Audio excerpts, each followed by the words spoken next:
Assalamualaikum warahmatullahi wabarakatuh. Selamat siang dan salam sejahtera untuk kita semua. Kita pada hari ini akan melanjutkan kegiatan kita ekonomi pertanian untuk sesi edukasi dan kompetisi kebutuhan. Assalamualaikum warahmatullahi wabarakatuh. Kita kembali pada kuliah ekonomi pertanian dengan topik hari ini kita bicarakan tentang ekologi rotasi tanaman. Tanaman sangat penting dan ekologi dan bagian dari ekologi.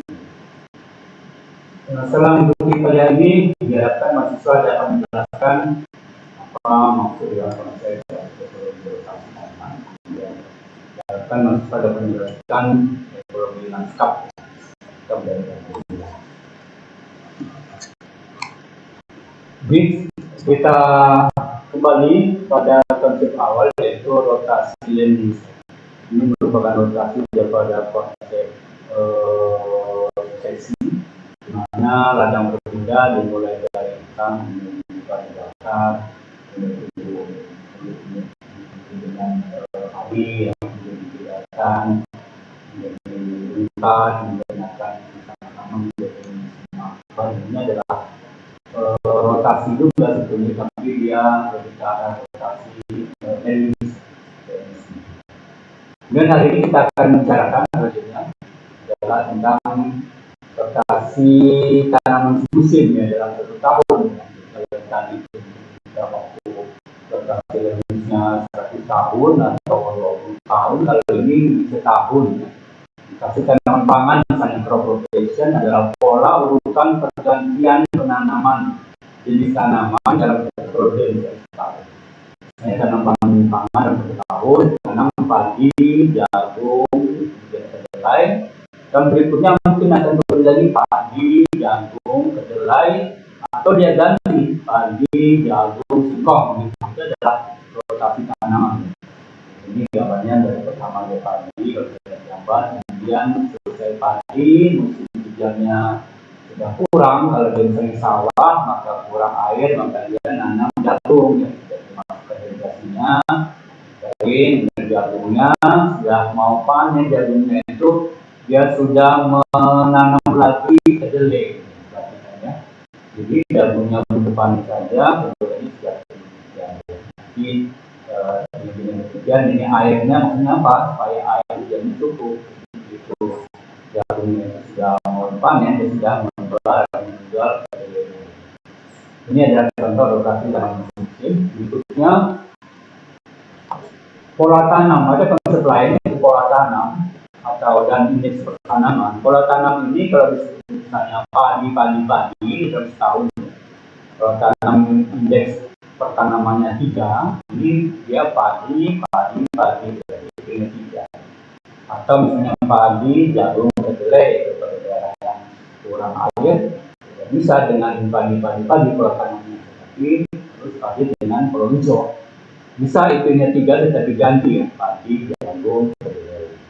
Nah, kalau daerahnya mungkin tidak irigasi, padinya padi jogo, maka polanya mungkin itunya 2 atau irigasi juga, tetapi irigasinya terbatas satu musim padi, maka setelah padi mungkin bisa nanam sekali jagung, ya. Setelah itu apa? Bero. Jadi bero itu setelahnya tidak bisa ditanam lagi karena kurang air, gitu, ya. Jadi pola tanamnya adalah padi jagung, bero. Atau kalau dia menanam singkong seperti labu, setelah padi dia tanam singkong, maka padi 3 bulan, singkong nanti 9 bulan, ya. 9 bulan sampai ke tahun depan, ya. Juga lagi menanam padi lagi. Ini adalah contoh pola tanam. Hampir sama dengan rotasi, tapi lebih ke arah urut-urutan disebutkan dalam 1 tahun. Polanya padi atau padi singkong juga. Selanjutnya kita akan bicarakan ini kalau digambar, ya, tanaman musim misalnya padi sawah, maka padi jadi dari padi, dari padi semua yang tidak setahun. Kalau misalnya jagungnya tidak warna merah, maka padi, jagung, dia 3 bulan.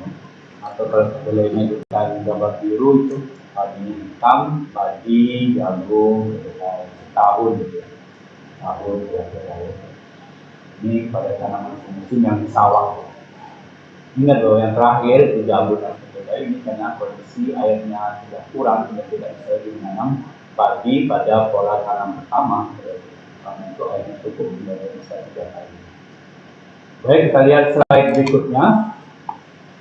Pada tanaman semulahan kering tadi, misalnya jagung, singkong, bisa nanam padi mungkin keadaannya kering ya.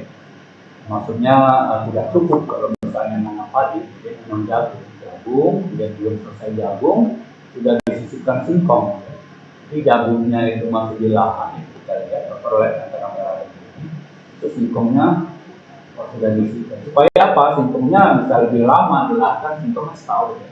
Kalau dia menyelesaikan jagung dulu sudah 3 bulan, ya singkongnya tidak dari 9 bulan, 8 bulan itu.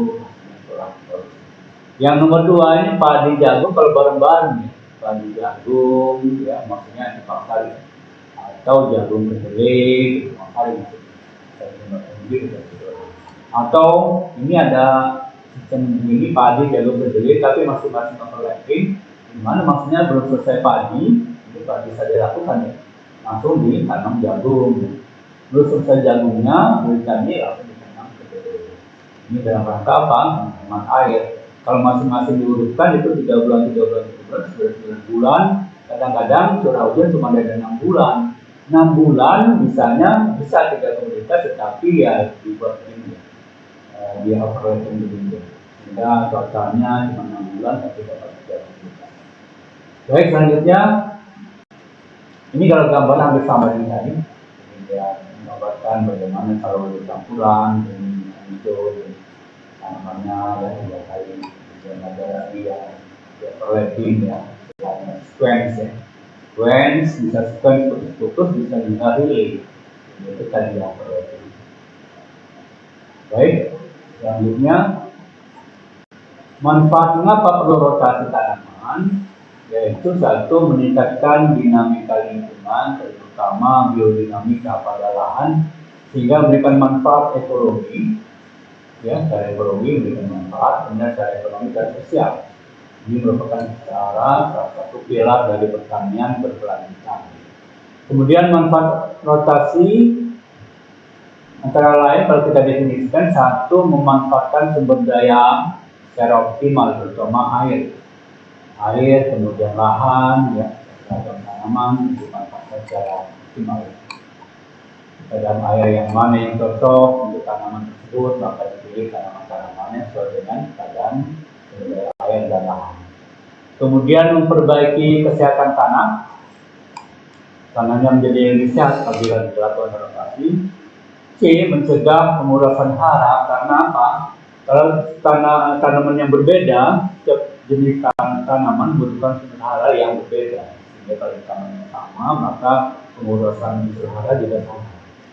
D, memutus siklus hama dan penyakit. Dengan adanya rotasi maka akan terjadi pemutusan siklus. Kemudian menekan pertumbuhan gulma karena adanya sifat fertilitasi, asosiasi dan kultur teknis ya, pengolahan lahan ini menjadi menimbulkan dia lebih baik. Meningkatkan hasil tanaman, kemudian memenuhi kebutuhan sosial dan budaya. Itu adalah manfaat rotasi. Selanjutnya kita lihat kalau pola tanam tanaman keras ya. Tanaman karet ditanam, tapi tadi didahului oleh tanaman padi. Tanaman padi ditanam musim hujan, kemudian disisipi karet. Setelah bulan-bulan setelah panen padi, sebelum panen padi sudah disisip karet, dan karet akan terus dipelihara sampai karetnya besar. Ini adalah atau kelapa, yang tanaman kelapa sudah ada, ditanam di bawahnya padi, jagung, kedelai dan sebagainya. Ini putus ya, sementara kelapanya terus ada di sana. Atau kelapa nomor 3, ini kelapa dengan kako, ini sudah bareng-barengan. Kelapa di bawahnya ada kako, sudah tanaman kerasnya sama-sama ditanam satu lahan. Atau tadi contohnya kopi dengan damar, tadi kopi duluan, lama-lama kopinya setelah menanjakan kalah dengan damarnya. Ini adalah pola pada tanaman keras atau tanaman berkayu. Baik, selanjutnya kita lihat ada siklus ya. Jadi misalnya tadi pada kebun di Jambi ya, kebun karet itu sebelumnya jadi siklus ya. Kebun karet muda, kemudian ada bergerak dengan jagung ya, kemudian bergerak dengan nenat, bawahnya karetnya sudah kuat, kemudian berkembang ya, jadi lagi ladang jagung lagi dan seterusnya. Ini kan menjadi siklus. Jadi sebetulnya juga adalah rotasi tapi campuran antara tanaman tua, tanaman berkayu dengan tanaman muda dari jagung. Di Lampung Barat sebelah kanan kita lihat kopi pertama dimulai dari pengembangan kebun tua atau kebun tua yang sebelah bawah nih, atau hutan ya.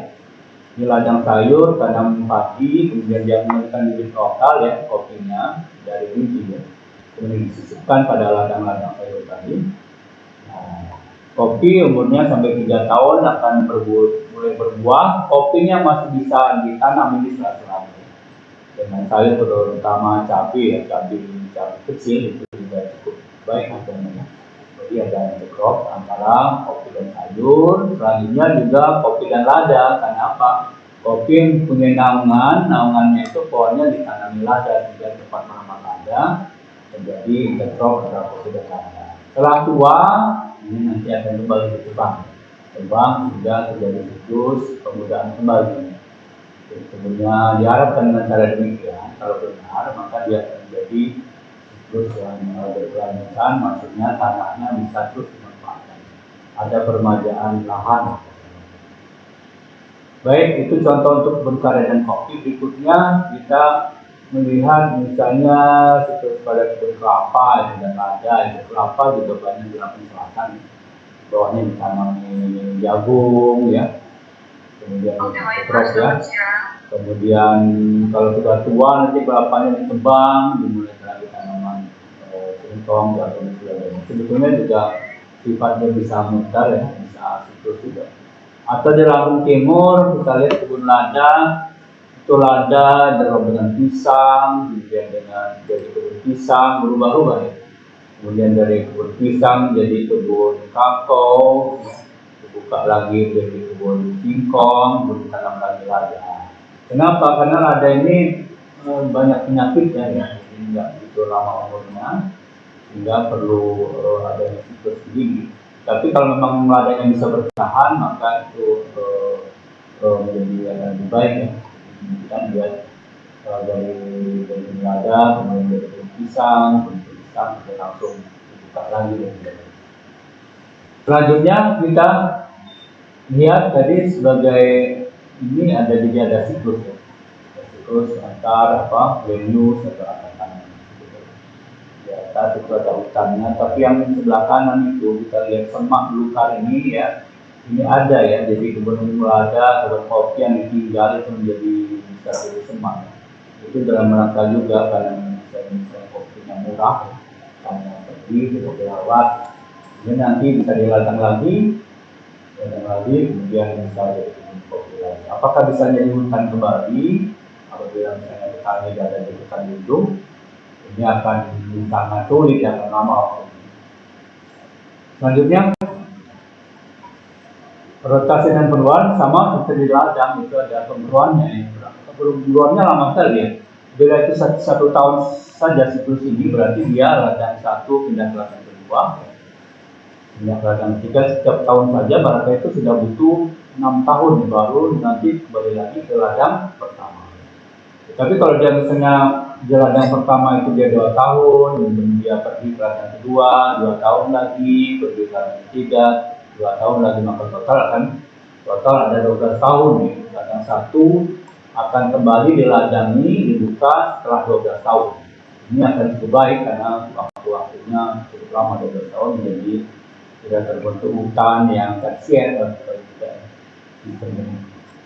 Selanjutnya, pemburuan pada sistem peradangan rotasi. Pemburuan merupakan cara tradisional untuk mengembalikan kesuburan tanah atau rejuvenasi lahan secara alami. Ketika hutan masih luas, maka pemburuan pada sistem ladang berpindah berlangsung pada waktu yang panjang, mungkin 100 tahun ya menjadi hutan primer untuk membuka kembali, tapi akan sangat sulit sekarang ya, mungkin akan lebih cepat karena orang semakin banyak, mungkin cuma 20 tahun 30 tahun akan membuka itu hutannya hutan sekunder ya. Ada yang tadi contoh tadi hutan tersier itu paling 10 sampai 15 tahun, hutan yang kita buka lagi menjadi hutan tersier, tapi sudah cukup baik pembunuhan ini cukup lama sehingga diharapkan lahannya menjadi cukup kembali. Jadi semakin lama pemburuan atau semakin tua umur hutannya, maka semakin subur tanahnya untuk kembali dibuka untuk berladang ataupun berkebun.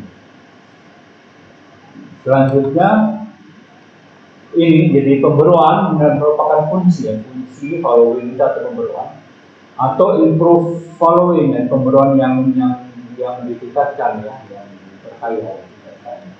Following atau pemburuan merupakan tindakan menghentikan aktivitas budaya dan membiarkan vegetasi tumbuh secara alami di lahan dan jangka waktu tertentu sampai lahan kembali dibuka. Bisa 6 bulan pemburuan, bisa setahun, bisa 2 tahun, bisa tadi contohnya bisa 10 tahun, bisa 20 tahun ya, ada sejumlah yang berpindah. Pemburuan penting untuk memulihkan atau recovery dan memperbaiki kesuburan tanah, itu disebut Skinner dan Hernandez, Nielsen dan Calderon juga melakukan demikian. Jadi pemburuan ini adalah untuk pemulihan recovery, perbaikan kesuburan tanah. Jangka waktu pemburuan musiman sesuai dengan pola tanam, dan tanaman. Contohnya kita dapatkan pola tanam sawah tada hujan seperti padi, bero, sekali tanam saja padi kemudian diberukan, atau padi kemudian tanam jagung kemudian diperlukan ya. Atau padi jagung kedelai kemudian diperlukan 3 bulan terakhir ya. Jadi ada tinggal sisanya untuk bulan tertentu dia biarkan untuk untuk menunggu musim hujan berikutnya. Pemburuan yang diperbaiki atau improve following itu sebelum diberukan lahan ditanami dengan tanaman yang cepat tumbuh terutama yang menghasilkan banyak biomas ya, seperti legum. Jadi dia disebar dulu sisinya sebelum dia diberukan, nanti esnya akan tumbuh, akan menutupi lahan selama pemburuan. Bisa berapa musim atau berapa tahun. Dimana itu tetap sebetulnya ada recovery pada lahan maupun produksi masih tetap ada produksi berupa hijauan dan biomasanya bisa dipanen untuk makanan. Selanjutnya ini adalah ekologi lanskap. Lanskap itu adalah bentang lahan, merupakan bentang lahan yang dapat dilihat oleh mata. Kita lihat bentang lahan sejauh mata memandang itu adalah lanskap yang dapat menyajikan perubahan gradual lahan alami. Jadi mungkin di sana kita lihat masih ada hutannya, ada lahan pertaniannya, ya, ada semaknya, ini adalah lanskap. Cropping system dan crop rotasi mempengaruhi dinamika lanskap. Jadi kita lihat komponen lanskap, kalau pertaniannya gangguannya tinggi, dengan tingkat gangguan tinggi, maka lahan diperluas sangat intensif, gangguan lahan sangat besar ya gangguannya ya. Domestifikasi spesies banyak dimasukkan situ, kemudian introduksi ya, spesifikasi yang non alami di sana diintroduksi karena pertaniannya intensif ya, kemudian dimasukkan kereta unggul lebih banyak. Yang kedua ada pertanian dengan gangguan yang sedang, kita lihat kurang intensif ya campurannya. Kemudian yang terakhir adalah area alami yang tingkat gangguannya yang sangat kecil. Berupa tadi mungkin banyak hutannya ya, dan bukannya kalau dia berupa kebun, tadi kebunnya seperti belukar ya, tadi seperti di Jambi tadi, di sini seperti gangguannya kurang, gangguan alamnya, gangguan maksudnya terhadap lingkungan ya. Itu merupakan lahan yang hampir seperti hutan, seperti tadi hutan karet. Baik, selanjutnya ini adalah gambar yang sebelah kiri yang biru itu adalah hutan. Kemudian di sebelah kanan itu adalah pertanian. Yang kuning ini adalah semaknya. Semaknya mungkin tadinya orang membuka, kemudian ditinggalkan, ya. Jadi ada perubahan jadi antara peralihan antara hutan, ada semak, kemudian ada pertanian yang secara lengkap di bagian ini. Kemudian yang B ini ada yang hutan tapi ada yang tersisa gitu. Jadi hutannya sebelah kiri itu ada yang tersisa juga hutannya, ada juga koridornya, ada jalan ya, jadi hutannya ada yang jadi demikian ini terkait dengan ini dengan apa? Dengan hewan-hewan ya, hewan-hewan bagaimana dia dari hutan ke apa ada hutannya itu. Sebelah C ini adalah area yang moderat ya. Jadi ada patch-nya jadi ada pertanian, yang putih adalah pertanian, yang hijau adalah pertanian ya. Hijaunya pertanian, tapi masih ada yang moderatnya, masih ada yang semak-semaknya. Kita lihat begitu, gambarkan begitu dia, ini namanya patch ya, ada patch yang kurang intensif, artinya tidak semuanya dijadikan pertanian. Berikutnya, gambar berikutnya ini ya hampir sama. Jadi yang dominan itu adalah dua, itu adalah matriksnya. Misalnya kebun kopi dalam contoh di bawah ini, di gambar bawah itu sebenarnya dua itu adalah matriksnya itu adalah kebun kopi. Ini ada kebun kopi, tetapi ada jalan-jalannya. Nomor 3 itu adalah koridornya. Kemudian ada patch-nya juga, mungkin patch-nya ini yang satu ini ya, patch ini misalnya ada tanaman pangannya, tidak kopi semua. Yang hijau itu ya sebelah kanan itu hutannya masih ada, misalnya di foto ini itu dia masih ada hutan sebelah atasnya, masih ada hutan, ada hutan hidung mungkin. Dan ada X antara hutan dan jadi X ini adalah antara dua sistem ya, misalnya antara hutan dengan 4 ya X-nya, hutan dengan yang satu dengan apa dengan petnya tadi tanaman pangan misalnya, jadi itu ada X. Baik, berikutnya ini juga kalau kita bagi lanskapnya, ada yang kebun apel, ada yang hutannya. Ini merupakan tadi yang space tadi ya. Ya ada masuk hutan yang paling atas ya, di rata hutan pinus, bawahnya. Baik, jadi di sekitar urban ini masyarakat terus ada perumahan, dia mengembangkan pertanian sekitarnya, ya membuka hutan dengan pertanian, kemudian di bagian atas ada hutan alami. Itu kalau digambarkan demikian itu. Dan ini akan ada interaksi antara urban atau masyarakat atau pedesaan dengan lahan pertaniannya, pertanian dengan hutannya.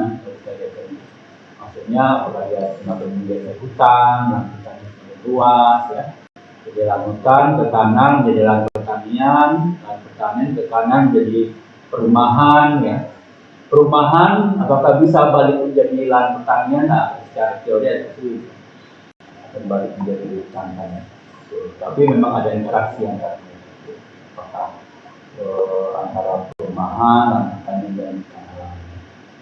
Demikian tentang ekologi lanskap dan rotasi tanaman. Mudah-mudahan mahasiswa dapat memahaminya. Apabila ada pertanyaan bisa dikirim langsung ya lewat aplikasi ataupun pada sistem kita tadi ya. Dan tugas juga akan kita berikan lewat kadu maupun lewat kelas. Assalamualaikum.